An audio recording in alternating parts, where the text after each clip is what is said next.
Hey, welcome everybody. Countdowns are for suckers. You either got the bell clicked or you don't at this point. Yeah. And welcome to my channel and the show that I've had rescheduled 3, 4, 10, 12 times. I even sent the link mistakenly to Gore Vidal for a show I did with him somewhere in the middle. And he was waiting backstage on this stream while I was waiting backstage on the other stream because it's just been sitting in the queue. Because I am always rescheduling stuff this time of the year because my life is busy. Well, So, to be fair, I rescheduled it once as well this time. oh, did you? Okay, I wasn't gonna. I didn't. I just remember me. So, Oh, but that sounds about right. That's on brand. Yeah. So well played. Welcome to New Comic Book Day Book Club. The Wednesday monthly look back show that Alec and I have been doing the last few years. Before that, we were doing it as a weekly show. And what I thought was kind of fun tonight is we're actually doing a book that came out today. A book that came out today.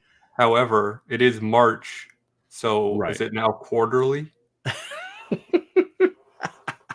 That's the new format. Is every 3 months we do a show. See how much we can really alienate the people who want to watch this.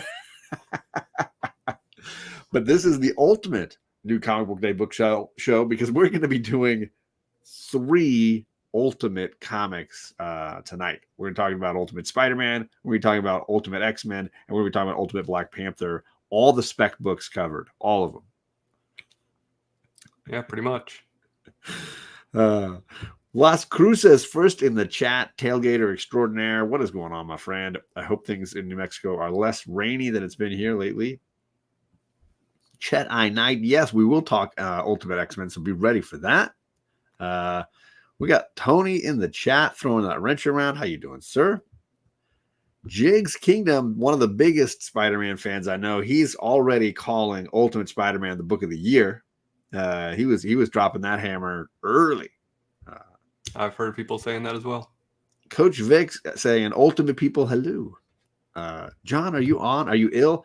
No, my allergies have been killing me lately. So sorry if I sound stuffed up. Is he questioning the fact that we are talking about Ultimate Spider-Man? I mean, maybe. Although I will admit, I loved the Bendis run of Ultimate Spider-Man, and I've collected all the hardcovers for that and really enjoy it. I mean, I haven't read it since I was reading it as it came out, but I certainly had a great time with it as it was being released. Exactly. What's up, 23 Monk? How you doing? Good to see you. A lot of people commenting they really enjoyed it. Questioning John on Ultimate Spider-Man. You should. Ultimate Spider-Man, just got my hands on an issue 1. There you go. Hopefully you didn't pay an arm and a leg for it because that's about what it's going for. I was going to say, or did you just get a third printing? That came out. There it is. There you go. Hey, just as easily readable. Right. Absolutely. So I will say, the only one of these I actually bought on New Comic Book Day is this, the X-Men one. I have all 3. So Spider-Man, I read digitally. I didn't even want to play around with that one. And Black Panther, I read digitally and then saw some things and was like, okay, crap. Now I got to hunt down the variant with Storm on the cover. So I got the Boss Logic, I think, variant for that. Yeah, it's funny. I feel like every time I send you a picture of a new Storm variant that's coming out, you're like, oh yeah, I already saw that. Yeah. And the one time I don't do it, you didn't realize it was coming out. Exactly. Well, because I was like a Black Panther Ultimate, I was like, I don't know if I'm going to be interested in this. So it was just not on my radar, and I didn't even know she was going to be in it. So there you go. It blew my mind. Technically, Vic, it's a joke because it says Wakanda. So I'm making a Wakanda is for the children. It is, and apparently for a lot of people, including Storm. Jedi says, thankfully my LCS held my pile, or I'd have spent for that new book fortune. Yeah, there you go.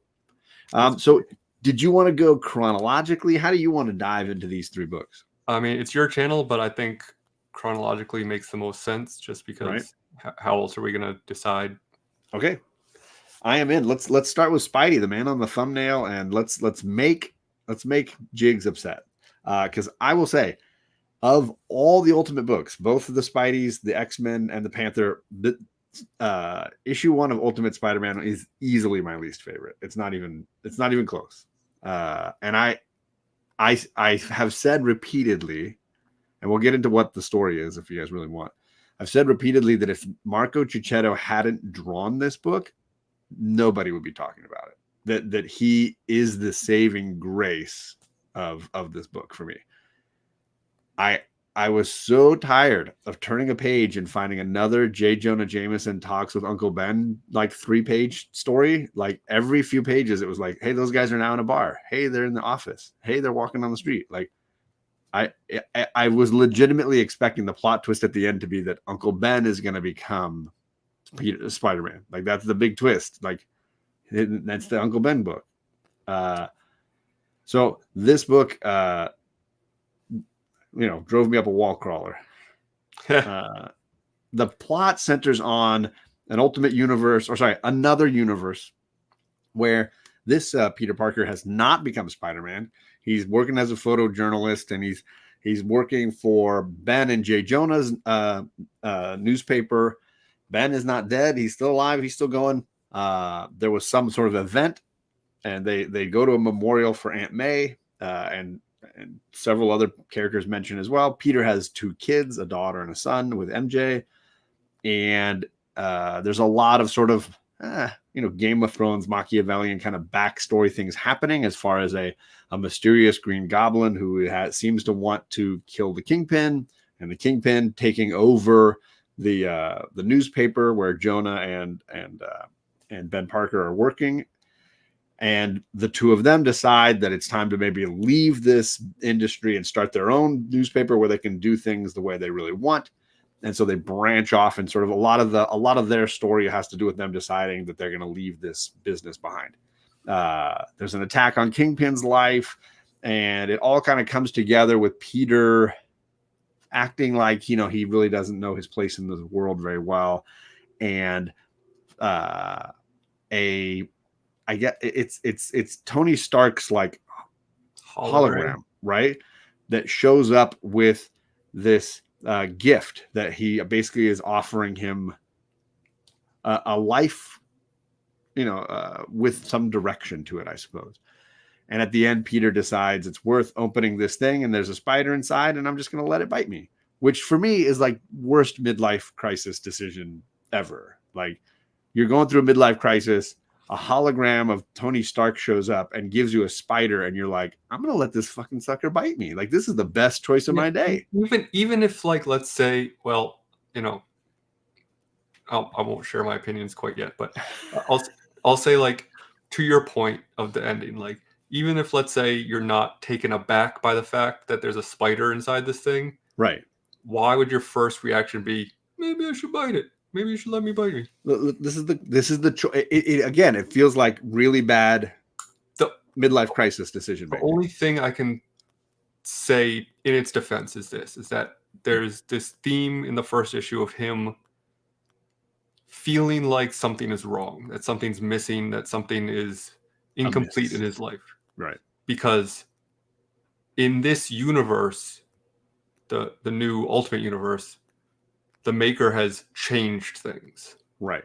So theoretically, somewhere along the timeline, this Peter Parker had been Spider-Man. Right. But now he's been robbed of that and maybe wants it back. It's like, right. So maybe a part of him still has that subconsciously and thinks, maybe, okay, I understand what this means. There's some comments in the chat I want to get to. Ultimate Black Panther was quite the read. We'll get to that one in a little bit. We got Perry in the chat, and I thought yesterday was your birthday, Perry. Is it today? I thought it was yesterday. Gore says, at my shop, I've asked what they thought about Spider-Man. Nobody had read it, and yet they were very excited about the first appearances. Wolf, is that a Demolition Man reference? I want everyone to mark this date down. This is the date John complained about Ultimate Spider-Man. I've been doing it for 2 months. Give me a break. Perry says, I ran out of toilet paper. Thank God I had Ultimate Spider-Man issue 1 at hand. You need the 3 shells. Yeah, the 3 seashells. There you go. That is a Demolition Man reference. Short box full of Spider-Man Wow. and Daredevil do the job just fine. This is a great point, Gore. Sorry, he has MJ, a successful career, 2 happy, healthy kids. I struggled understanding his headspace, and maybe it was because so little time was given to Peter and so much time was given to Ben and J. Jonah. So going back to my point that I was just making, I think that's the only excuse for that, right? Is that he feels incomplete because he literally is, because he's a piece of himself. His reality has been shifted without his knowledge, and so it's not that he's not happy with his family, is that he feels a part of him is missing because it is, whether or not for better or worse, but he feels that loss of himself because he's not what he was. So what I'm are reading your too much overall into it, thoughts? but that's how I took it. Yeah. Sorry, I'm going to put up a banner so people know what we're talking about. One of these days, I'll learn how to do this YouTube thing. Hey, there you go. What were your thoughts on issue 1? So interesting what you said at the top of your review, because I would say, despite as many criticisms as I might levy against this book, it was my favorite of the 3. And so this is a weird dichotomy I felt with this book, because I agree way too much time was spent on Ben and J. Jonah. However, that was the best part of the book. Ooh. Wow. Like their interactions, like if you took it out of, like, let's just say this is a Daily Bugle book. Right. In the Ultimate Universe. And it's like they're like, we're a newspaper comic. It's about newspaper life. Right, about newspaper men. Yeah. Very funny, like him yelling Parker, and you think it's Peter, but it turns out that it's Ben. Yeah. Like there were a lot of moments where their characterizations I've got amusement out of, compared to Mary Jane, who like is on Ambien. Yeah. She is very flat. So flat. Yeah. And you know, I hate to say anything negative about Marco Cicchetto, because he does elevate this book to a different level that it doesn't necessarily deserve. But every single panel of Mary Jane, she has a big piece of hair going across her face, and it drives me nuts. Is this like David Nakayama's thigh gap? It's like his staple. He needs to have it now. Even in issue 2, every time this big. Yep. It's the Superman curl. It is, except it's bisecting her face. What is up, Toby, in the chat? What's going on, Toby? He wants to talk about that. We got Chop in the chat. What's going on, sir? I mean, there are some like and No Good Comics. What's going on? What's up, guys? One Piece. Oh, there you go. Hey, I didn't say I loved it. Old Wolf. I am probably dumpster firing it, but there you go. What's up, Terry? There were certainly like a number of logical fallacies in this issue. The biggest probably being the way Hickman introduced this orb or ball that he got from Tony Stark, which is just laying around his house, and the kids are playing with it, and they're like, "Oh, not today, kids!" Like the fact that it's not hidden somewhere, and the fact that they're like, what is that reaction? What did I not understand about? Yeah, I thought that was very strange. I went back and reread it after I finished the issue, because I'm like, why? That doesn't add up.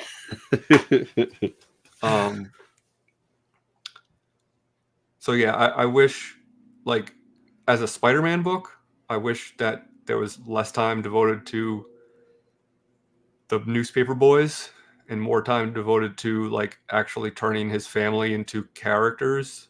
Or for me, like, I wanted motivation for the crazy choices Peter makes. Right, I was going to say, like, there's no understanding for me as to why he does what he does. Right, or I was just going to say pretty much the same thing, is that it's more time spent with him and his internal struggle, because it's very like off. it's like mentioned, but not like he kind of like said something in passing a couple times, but it's not like his struggle, this whole issue that ends with him like finally giving in despite his best, his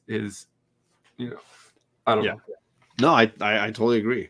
I see people saying hi to Los and TK, and I don't see those guys in the chat. So if Los and TK are in there, hi guys. Sorry, I didn't see your comments. I must have missed something. I don't know. But yeah, I mean, I've heard a number of people talk about how great this book is, that it's book of the year already, and I don't know if that's just people wanting it to be better than it is, or if it's that it's just not for me, and that someone else is finding something in it that is meaningful, or I don't know. Yeah, I don't know. I will say a lot of the Spider fans that I know have been talking about what a sort of desert of quality Spider-Man they've been living in, and that this feels, by comparison, maybe a lot better simply because of what they've walked through. Yeah. Right. And I can respect that completely, but it doesn't improve this book as as somebody who hasn't read Spider-Man in the last, since any show we may have done on this, reading a Spider-Man book is probably the only Spider-Man books I've done. Yeah, I mean, I will give it credit for the fact that it is an interesting take on Spider-Man, because as much as I enjoyed the Bendis run, like it is just, especially at the beginning, it's just Spider-Man. Oh, it's totally a retelling. Yeah. Right, where this is very much its own thing, and it's very much its own Peter. But I just wish there was more Peter. That's fair. I think we've always said that. And I may have liked this more if I cared for and was entertained by the newspapermen stuff, but I was constantly frustrated by it and bored by it. And even on a reread, I went back through and read it again. I was just like, it's so much. It's just constant.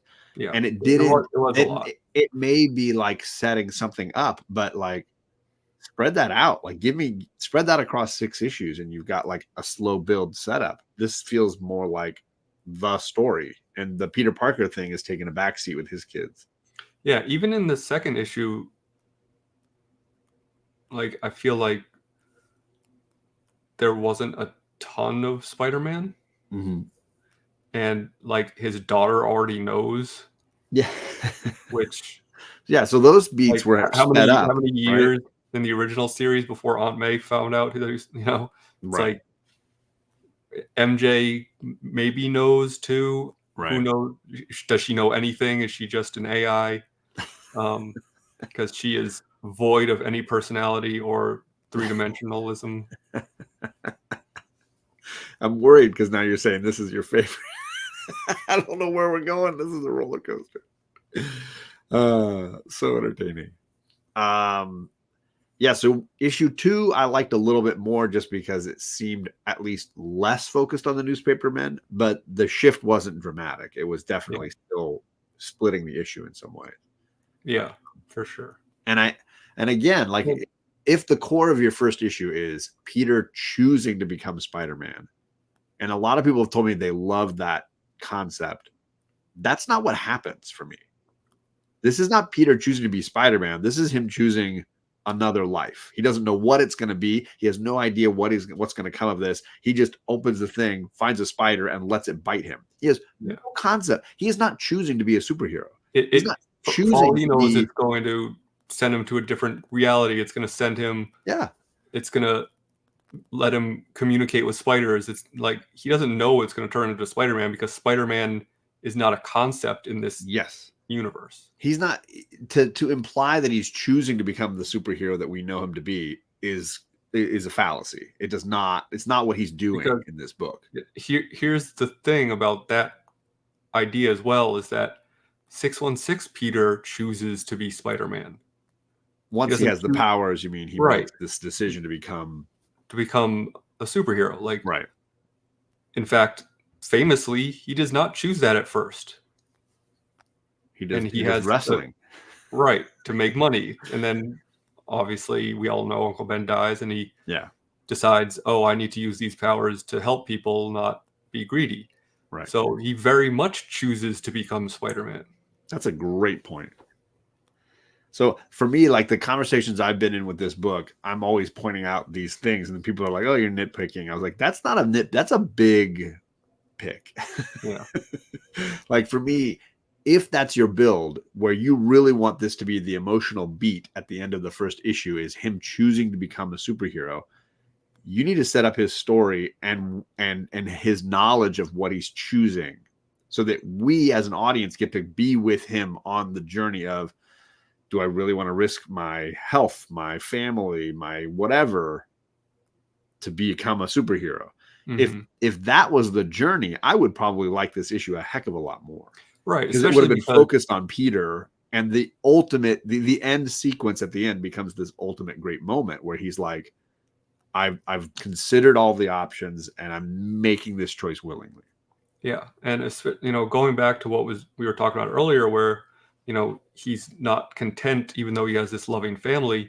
I think the bigger issue is that compared to 616 Peter, this character is doing this despite his family.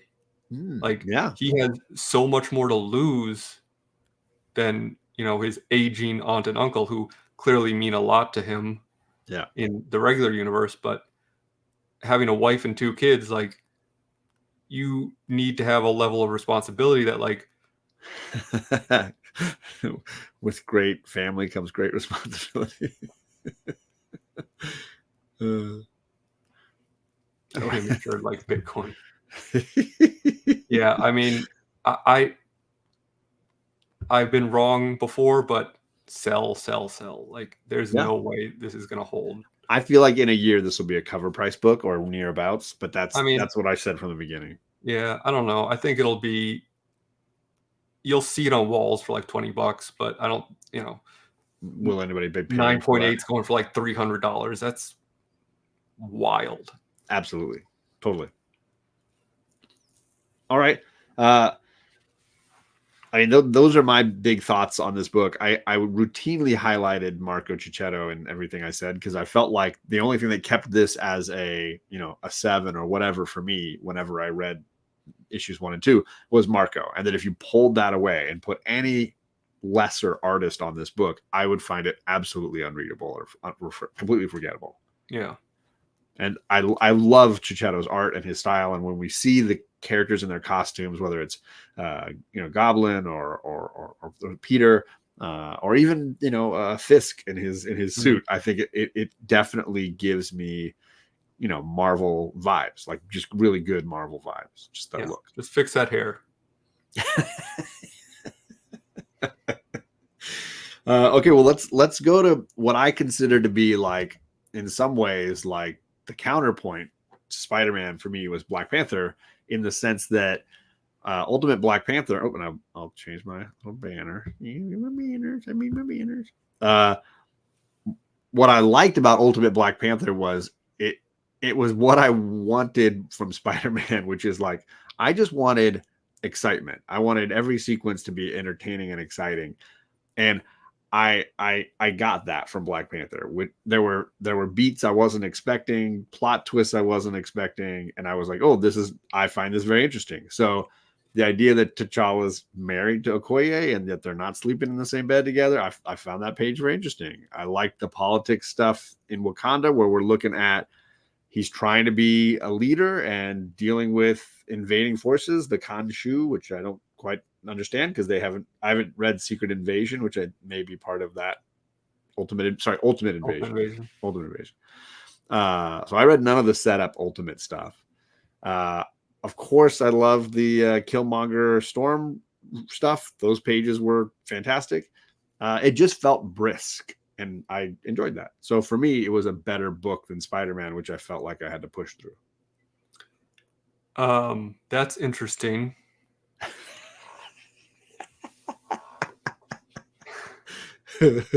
This bored me to tears until the end.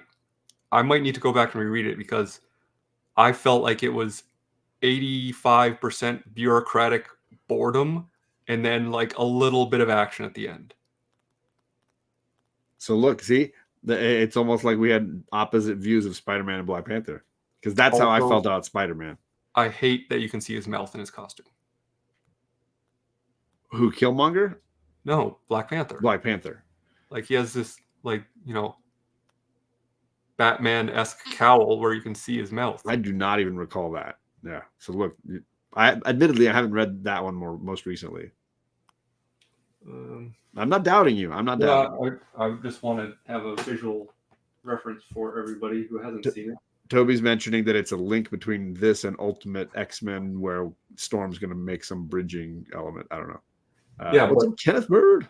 The Storm, I mean, who knows in addition to what, but the Storm in, I don't know where it is. Forget it. That's fine. The Storm in Ultimate X-Men is going to be a different Storm, right? Oh, is it? It's that little white girl Storm. Oh, this one on the front here, this gal. Yeah. Maybe, I don't know. She's not in the book, so I don't know. No, but that was already spoiled a long time ago. I'm not reading any of those things, so I don't even know. What is up, Brother John? Yeah, I don't know. It's just dull to me. So it's interesting that you said it was excitement at every corner, because it just felt brisk. I was breezing through it versus the slog for me that was Spider-Man. I just felt like I had to work for the Spider-Man. I was like I was waiting to turn the pages of Spider-Man. Like, oh my gosh, I need to turn this page. Versus every time I turned the page in Black Panther, it was like something interesting that I was like, oh, that's I was not expecting that. The other thing that about Black Panther, and admittedly, like, I haven't read a ton of Black Panther over the years.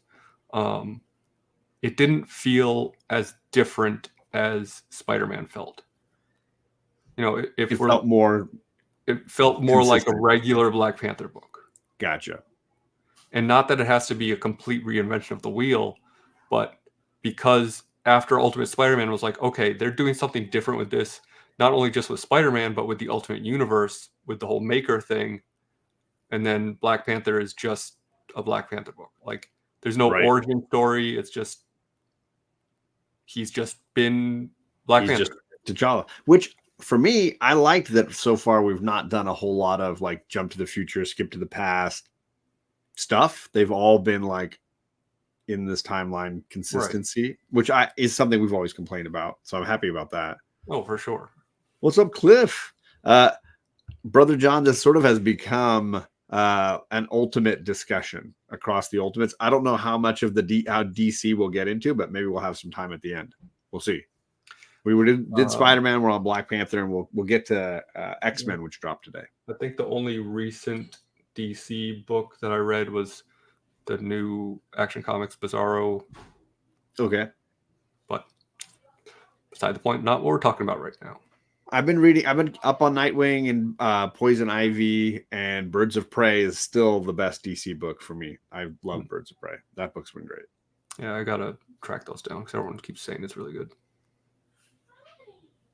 Ultimate Black Panther reminds John of Ice-T. It's brisk.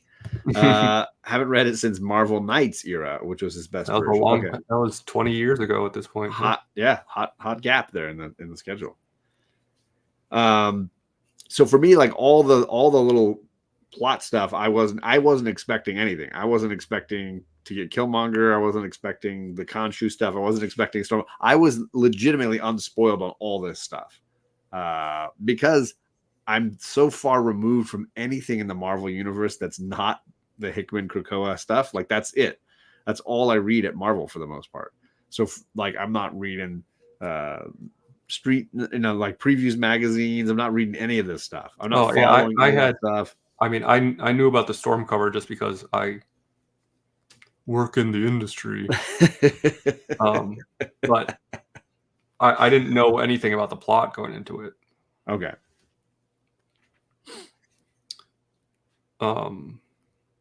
So yeah, I don't know.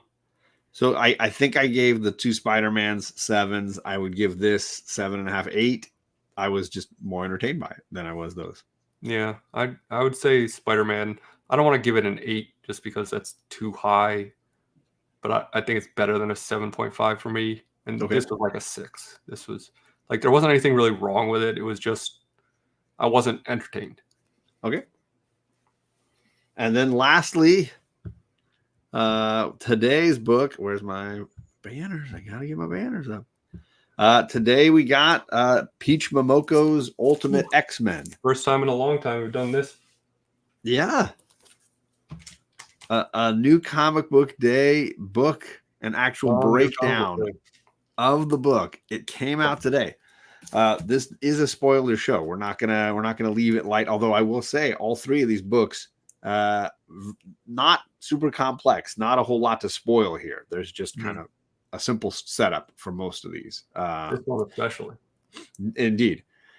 Here's what I will say that I liked about this book. I'd be curious on your thoughts. The plot centers almost completely around the character that most of us know as Armor, this mutant who has the ability to sort of manifest an external, almost holographic protective shield in the shape of a suit of armor. And it is incredibly strong, incredibly durable, and allows her to protect herself and defend herself. And the whole issue is basically centered around her life at school, the friendships that she's got, the loss that she had recently in her life. And we get to see what seems to be her power manifest itself for the very first time, and the implications of what that will mean in her life. There is an antagonist character, I mean, potentially an antagonist we've seen before, but it is not given a name specifically. It is a sort of dark, shadowy blur, and it seems to be feeding on her negative emotions. Now, whether this becomes the Shadow King or any number of mutant villains, it's not really specified, but it seems to be feeding on the guilt that she's having over a friend that she lost. And the story... Say it again, sorry. It mentions a curse as well. Yes, yeah. And the story is her gaining this ability and defending herself against the psychological implications of this creature, this shadow creature. That's pretty much it. This is not, if you go into this expecting like the X-Men, it is so granular, you're going to be really disappointed, because it is not a team book. It is not a mutant book in any real way. There's no big villains. It felt like the first issue of an indie book. Like, yes. In no way did this give me superhero Marvel X-Men vibes. Completely agree. Not necessarily saying that's a good or a bad thing, but it, to your point, like, yeah, if you're going in expecting an X-Men book, you will be wildly unhappy. Yeah, and I was glad that I didn't go in with that expectation. I just was curious of what the story was going to be. I knew it would focus on armor because I'd seen covers, and that was about it. Right. And I know that character because I've read like Astonishing X-Men and some other series where she's appeared. So I was not unfamiliar with her. What I liked about it, and to Cliff's point, I liked that it was this kind of odd little, seemingly like tragic horror story, and it felt like the comic book Alienated almost. It reminded me of some indies, to your point, the Me You Love in the Dark. It gave me those kind of haunted vibes. And I enjoyed that. I felt like I connected to her character. I enjoyed kind of the world that was being set up. And if you hadn't called this an X-Men book, I would not have had any problem with it. And I, honestly, like, if you handed me that book without a cover, yeah, and I didn't know who Armor was to begin with, and I read it, and they said, "What is this book?" Never in a million years would I say, "Well, that's an X-Men book." Right. Now, do you feel like that hurts your enjoyment of reading it? Or did it hurt your enjoyment? So, I just said the thing about Black Panther where it was too familiar. Okay. I think for this being an Ultimate X-Men book, it was too far off. Mm. And obviously, maybe it's just a setup, and then by issue 3, we're going to have a whole team, and it'll be different. I don't want to say I didn't enjoy this book because there was stuff I did like about it, but and maybe it's because I just read it and I haven't had enough time to reflect on it yet. But sure, yeah. It just it came was out today. Not what I was expecting. And I will say this was my favorite of the 3. And Of course, you can, it's an X-Men book. I was gonna say, you can argue because it was because of an X-Men book, but for me, it's because we spent the most time with the title character, in this case, Armor. Like, we spent the most time with a character in their world, with their psychology, with their emotions, with what they're going through. I connected to them in a big way, and I found their struggles very interesting and relatable, and their experiences very powerful.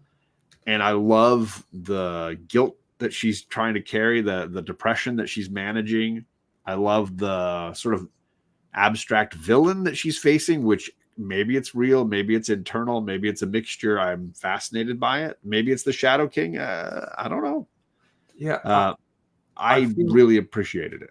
I feel like for me, a lot of the things that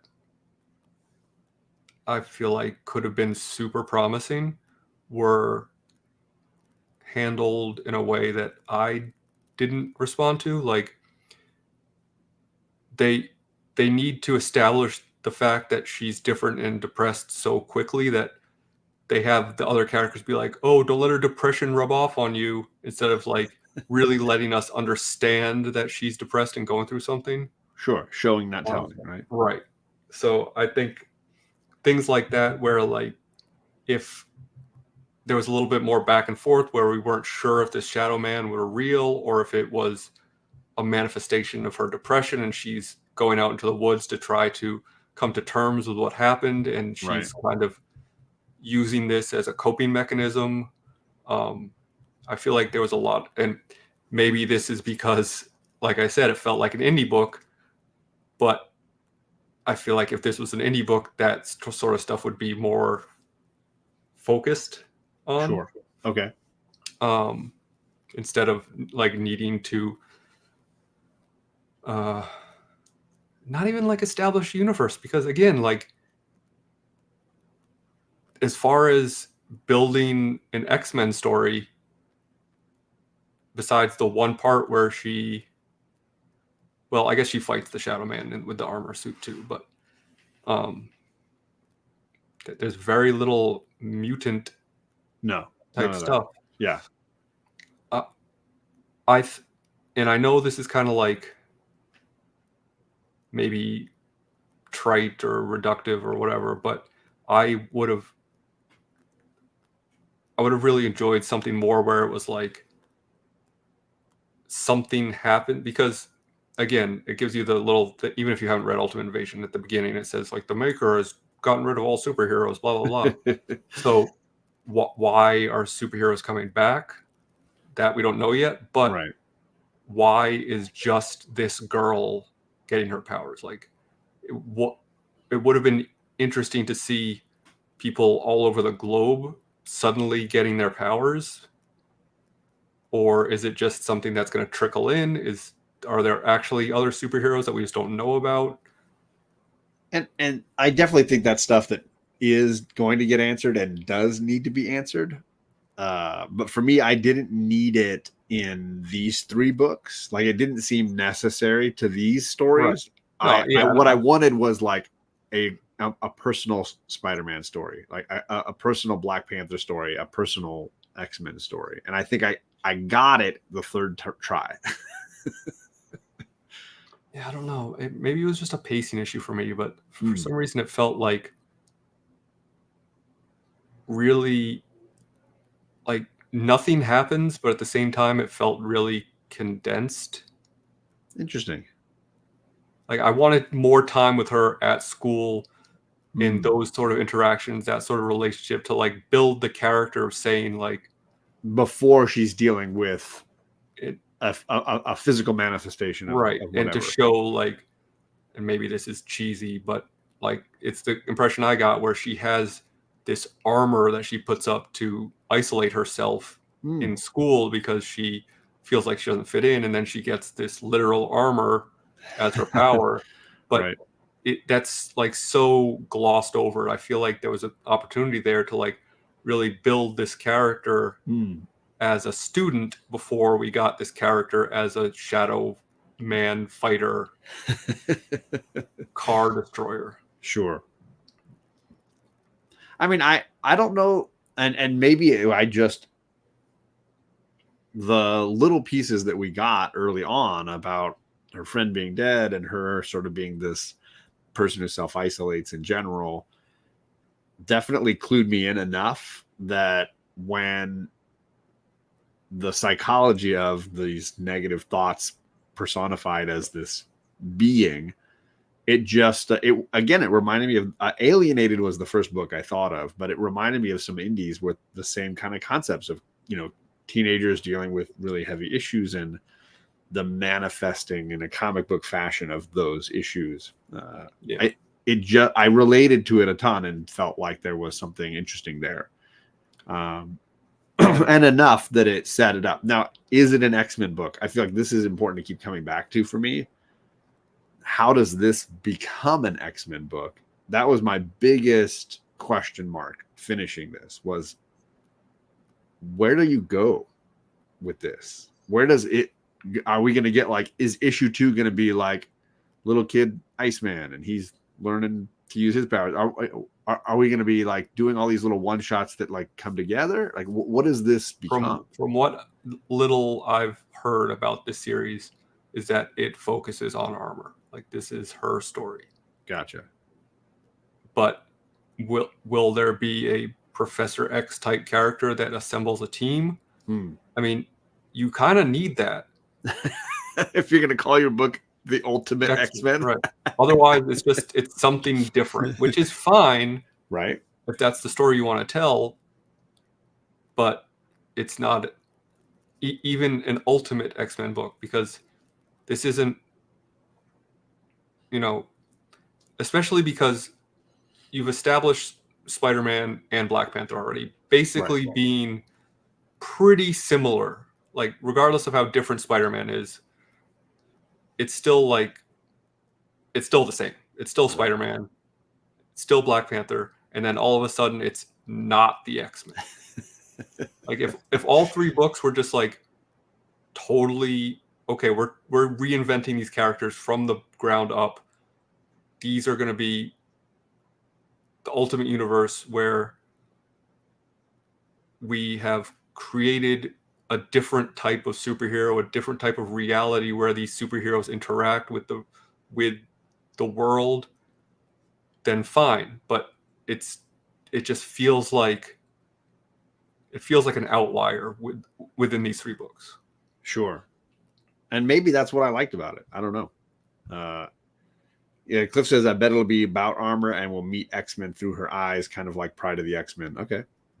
Also, yeah, I believe this, Gore. I think they're just that, you know, these books were under ordered and then ultra hyped, and that's what you get.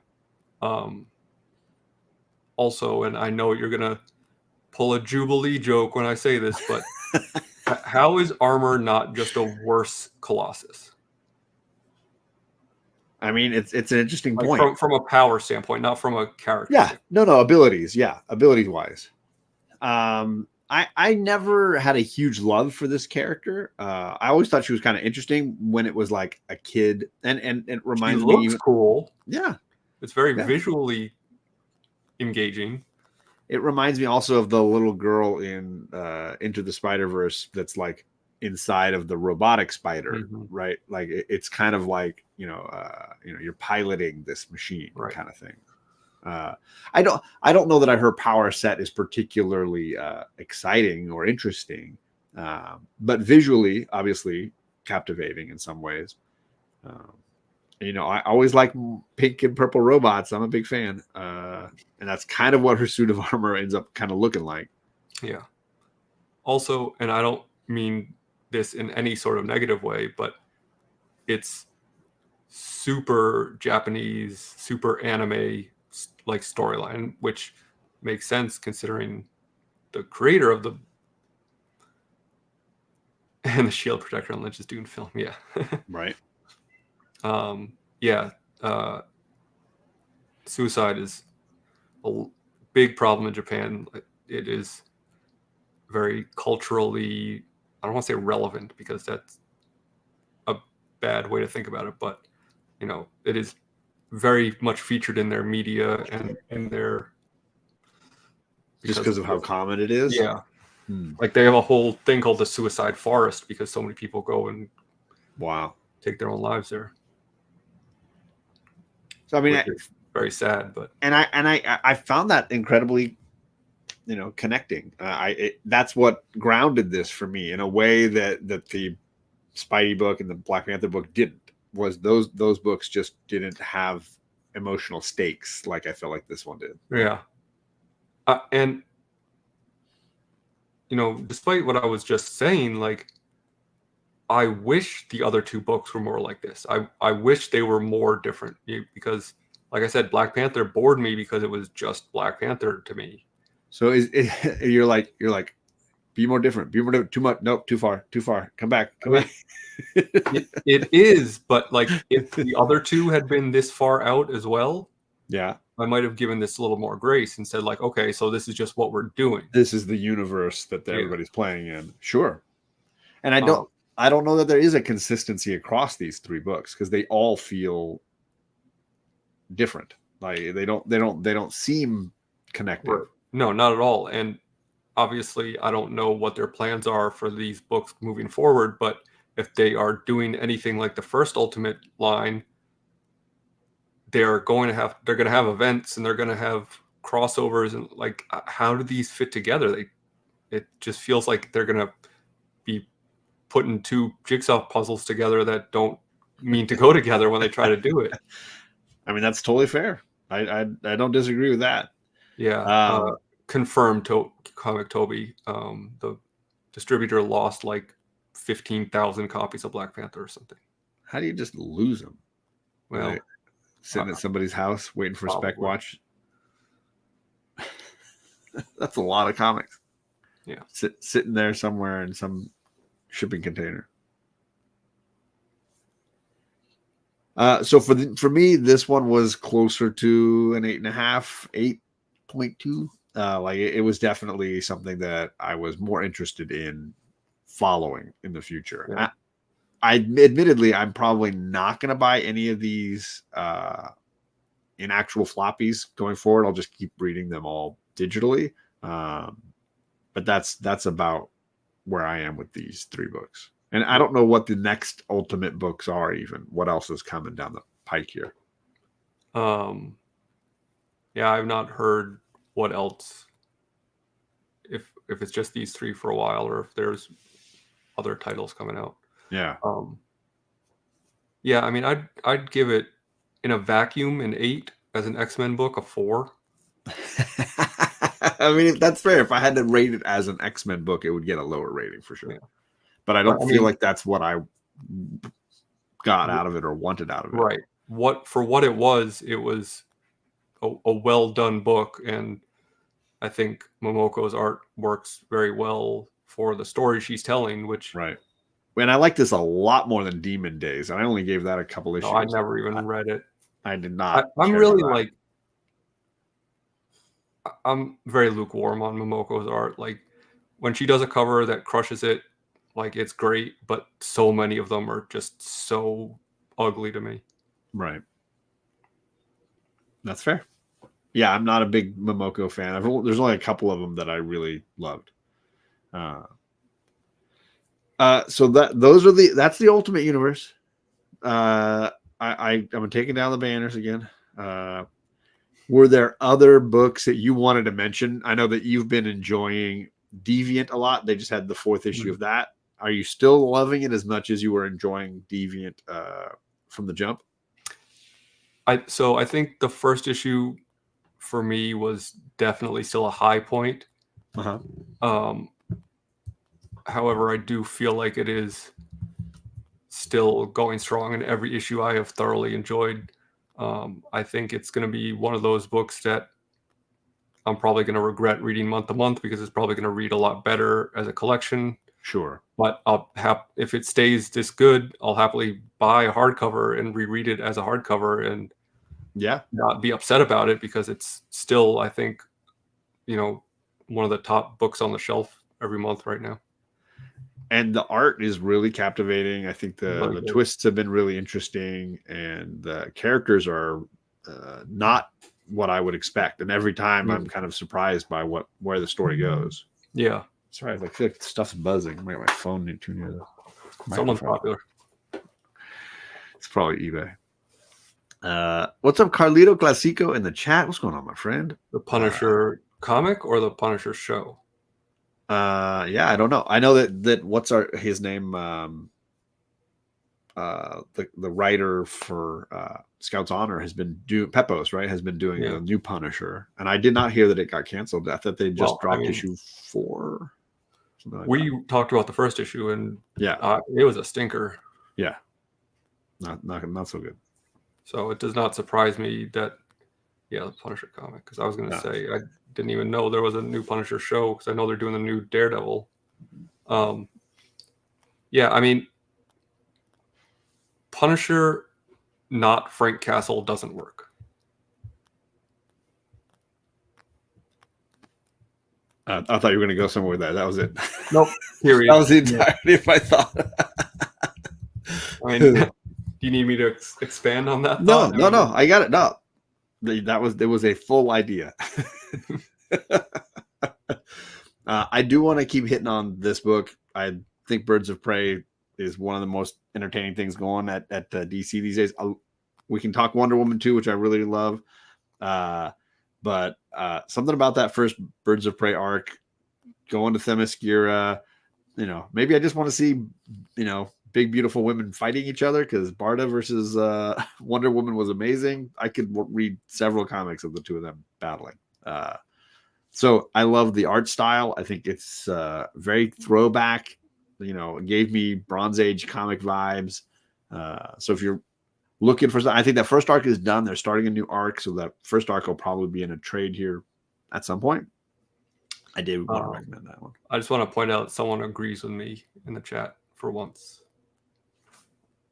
It only took 5 years, or however long we've been doing the show. Toby said it was just a 4-issue trial, so there you go.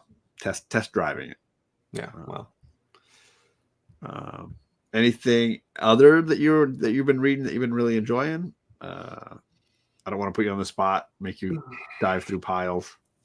Enjoying Wonder Woman. I mean, I've loved Tom King's Wonder Woman's been great. I'm an issue behind on that, so the latest issue was all out action, but the preceding issues have been kind of fun examinations into what make her Wonder Woman. That one with the little boy where she's traveling to Themyscira with him was really beautiful. That was really well handled. So I bet each issue has kind of had its own personality, and I really have enjoyed the long form storytelling that he's setting up here. I still have only read the first part, but Joker Year One, certainly an interesting concept. It does deal with the frustrating time jump stuff that I don't care for. So it's not like strictly a Year One story, because it's his origin, but also still also current day. Sure. So I have to finish that. I do have all the issues, so I just need to read them. But Energon Universe stuff continuing to be good across the board. Do you have a favorite? So we got Transformers, Cobra Commander, Duke. Is that it? Oh, and Void Rivals. Yeah, Void Rivals. I gave up on after 3 issues, and I know that's technically Energon Universe, but I'm just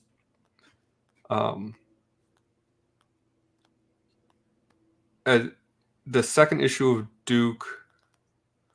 I feel like didn't live up to the first issue for me.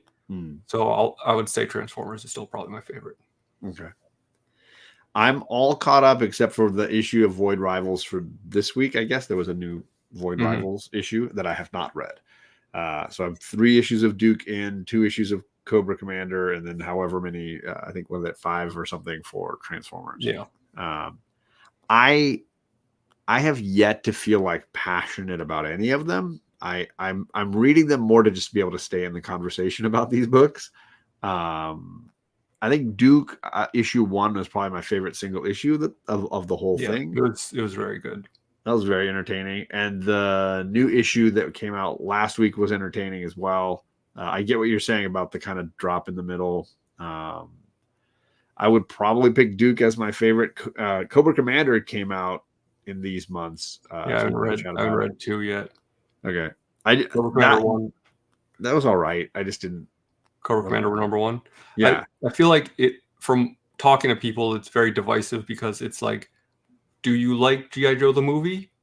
You'll like it. If you Cobra don't, La La La. Yeah, because it's very Cobra Law heavy. Yeah. And so if you are like the kind of G.I. Joe fan that's like, oh, that's stupid, that's not real Cobra, you're probably gonna have a hard time enjoying Cobra Commander. But that's fair. It's part of the lore now that you got to get used to it. Yeah. That part didn't bother me. I just felt like it was way too time jumpy for me, and it wasn't a very interesting story. As a result, what I liked about it is that it made Cobra Commander very competent. Yes, where like obviously scary and like having ability and having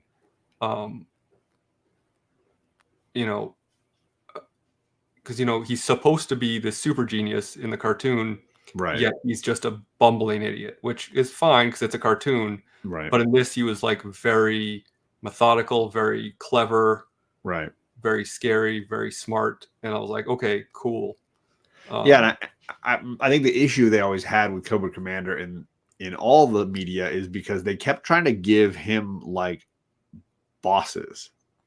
There was like Serpentor and is it Globulus or Globulus? Yeah, and he has Globulus as a boss in this, but he basically says, go pound sand. I'm gonna screw up everything and do my own thing. And I think because they were always doing that, it always detracted from his power in the same way that maybe the Emperor or whatever and Darth Vader. And I think I prefer Cobra Commander. I think he's just interesting. And Destro's, I think, pretty badass too. Yeah. But mostly because of the deep V. Oh, the deepest of V's. Okay. And then, Daniel Warren Johnson has, I believe, finished his arc of art for Transformers. Right, he's going to keep writing it. He's going to write, but and do covers, I'm sure. So that portion is now over.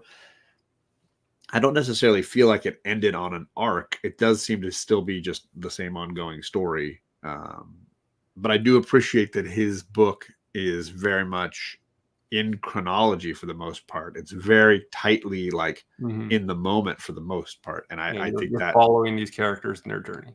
And that's been like pedal to the metal kind of excitement and intensity. I just don't know that I'm like caring about the characters yet. It may just be that it's been so long since I've been in that universe that those characters don't resonate with me the same way as someone that maybe has all the nostalgia at the forefront of their mind. Yeah. Toby, I thought Dead X-Men is one of the worst drawn books at Marvel, and Marvel has some of the worst artists these days. So take that for what it's worth. I did pick up Vampirella 666. Also, I hate to use the word excited in this context, but I'm excited that Penthouse Comics is coming back out. So I bought that as well. I've not got a chance to read the whole thing yet, but nice. I think an anthology style book is for old nerdy fans of comics, like a heavy metal, right? like Heavy Metal or Dark Horse Presents. Like there's nothing like that on the stand. So No, nothing at all. hopefully people respond to this. You know, it's sold out as far as I know, but I don't know what the print run was. So I know that like the anthology thing is very in right now. As far as you know, your Ice Cream Mans, and now they've got that Swan Song. yeah, but those are still like a single issue, single story situation, right? Right. Whereas this is multiple. Yeah, but ultimately, like what Ice Cream Man is in a trade, is this something. Yeah, but they have a common theme, kind of like but a Creep Show or any of that kind of stuff. Multiple creators, right? It's not like they're jumping around between science fiction and then comedy and then horror and whatever. There's a consistency of style, which is partly the turnoff for me. Like I've read a couple of Ice Cream Man issues. I haven't tried Swan Song, but I struggle with anthologies in general. Like I want a longer story, and the couple pages always throw me off. Those are great, Toby. The current Wolverine stuff is insanely violent, but highly entertaining. And I'm surprised at how violent it is, considering they're pushing this blood feud, whatever it's called, as being this new event that Marvel's doing. Oh, the vampire thing for summer? Yeah, and it's calling it the bloodiest event Marvel's ever done. Meanwhile, Sabretooth literally like is spelling things out for Wolverine with his son's body parts. Yeah, and carving Laura Kinney's face. Yeah. So if you missed that issue not too long ago. Entertaining though. Like I'm always excited to get the iPad out and read the next issue. What's up, Scott? Hoarder's Hide. He says, I struggle with panels, let alone anthologies. Well, I have a degree in illustration from a top of I studied with David Mazzucchelli about actually comic storytelling. Sabretooth hasn't eaten anybody, no. But Wolverine, yes, is definitely laden in blood with his stories. I don't know that I have any others, though. Those are most of the books that I've been plowing through. Maybe we'll get back to more indies next month. I think Tom King has a new book coming out next week. Oh, there you go. I'm pretty sure. Image or Boom or something? I think it's a... I'll send you the information tomorrow. I forget who's publishing it. I'd love it. That's fantastic. He's been on a roll, or I feel like he's really been consistent for quite a while. Yeah. Okay, folks. That's all she wrote, and we'll be back on Alec's channel next time. I got the link down below, so we can be over there looking at the books from March that are not Peach Momoko made, and she might have something else coming out that we want to talk about, but maybe I hadn't heard anything. On the Massive verse, I don't know that I know that one. Is that the Tom King thing? Is that what he's got? He's got a verse, the Massive verse. I don't know. It sounds more like the was it Radiant Black universe or whatever. Is that the Massive universe? I don't know. Good night, gang. Good night. Great. Thank you, guys.